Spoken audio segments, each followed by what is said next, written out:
you'll notice, the only thing that is air conditioned in this building are the walls and doors. This out here, whatever it is outside is what it is in here. Kentucky did a really good job for a long time of trying to convince everybody that bourbon can only be made in Kentucky. That's not true. And the truth is, we actually have an advantage here in South Georgia for making bourbon. So while it is a double-edged sword, you know, a barrel breathes. So it expands and contracts, expands and contracts. And with South Georgia being able to go from 70 degrees to 50 degrees in a day, right? So those barrels are just moving like crazy. So we can age a barrel in about 4 years to what Kentucky can age in about 6. With that being said, however, you know, the Angel's Cup, we lose about 5% or more because of the humidity. Some of these barrels that are actually behind you right now, you're about nothing in some of these. These are older. You're never really going to get a 13-year-old barrel from us. You might. They in 2012. Yes. About 10 years Right. right there. So you got to think the barrel weighs about 100 pounds. One of these, some of them are labeled, some of them aren't. That have, they're only 200 pounds. There's only 100 pounds of alcohol in there. That's only a couple of cases. So this is like almost 10-year ride in. Right, it is. So you see all these numbers. They are going to be single barrel programs for stores. So y'all all gonna do a single barrel program? We do have a eventually? single barrel program. And then some of them, like the ones that are super, super empty, will go, like there's some of them that there will only be like 5 cases. There's only 6 bottles a case. So they'll just go in the tasting room and be tasting room exclusives. Oh, okay. I'll be down here more often then. Absolutely. So we are as Georgia grown, American made as we can be. With that being said, we also don't like to waste a lot of stuff, but bourbon has to be in a virgin white oak barrel, right? So we can't reuse them. So we have a lot of happy accidents around this distillery. So we made a run of gin. We had a little bit left over. We're like, we paid for it. We ain't gonna throw it away. What are we gonna do with it? So they happened to grab a rye barrel, and we aged some barrel-aged rye that is barrel-aged gin that is fantastic. If y'all would like, I'll actually let you have some. Oh yeah, I like that. We're hopefully going to be releasing that in the spring or summer of 24. Okay. But yeah, so that's our distillery. It's not huge, but we are a mini but mighty distillery. We're one of the top producing in Georgia. We're the oldest running, and we are just growing every day. So the food was good, so I don't know. That's kind of crazy. We did the toast of the town a couple of weeks ago down Okay. there. That was a madhouse. Yeah. There was over 1,200 people, and we were like, "Oh, it'll slow down." See, I never did toast of the town. I've done it in the other cities like Birmingham and Huntsville. But I haven't done anything, so I'm just gonna move back down that way. It was fun, but it was chaos for us. Like we never stopped. There's 4 of us, and we never stopped pouring, never stopped talking, never stopped. And then so we were. So y'all brought. We went. Oh man, I didn't know y'all was part of it. We worked. We worked it. They said so. The original we serve these just at the room temperature neat, so you get the full effect of them. We don't water them down or anything like that.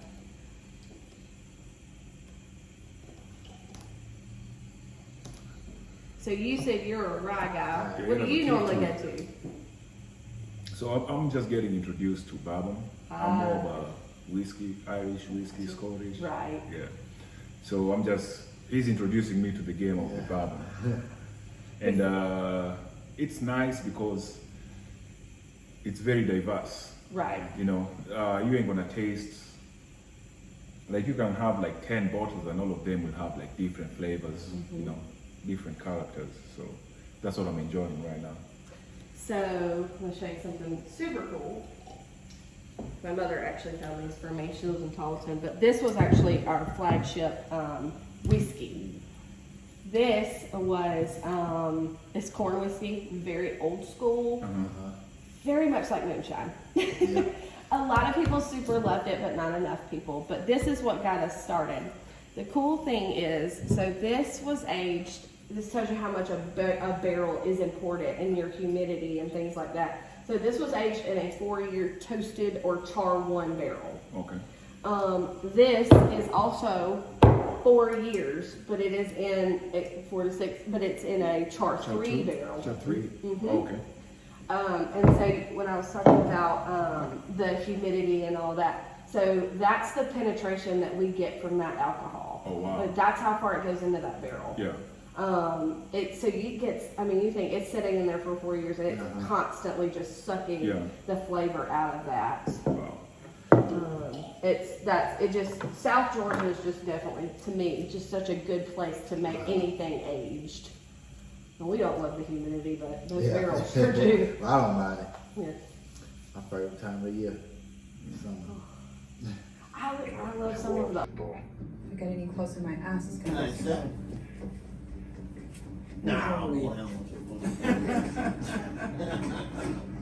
What's wrong with my wings, all that little boy? No, that's what it is, man. Hey, you get some? Shit. I feel like I'm on the couch.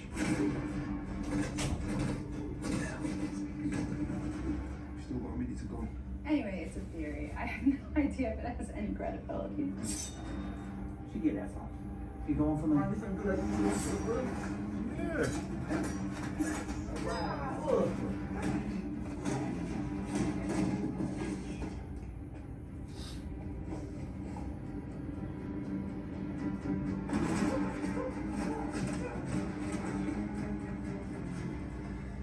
Vincent? And more chance. Well, your nose is still straight.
Thank you.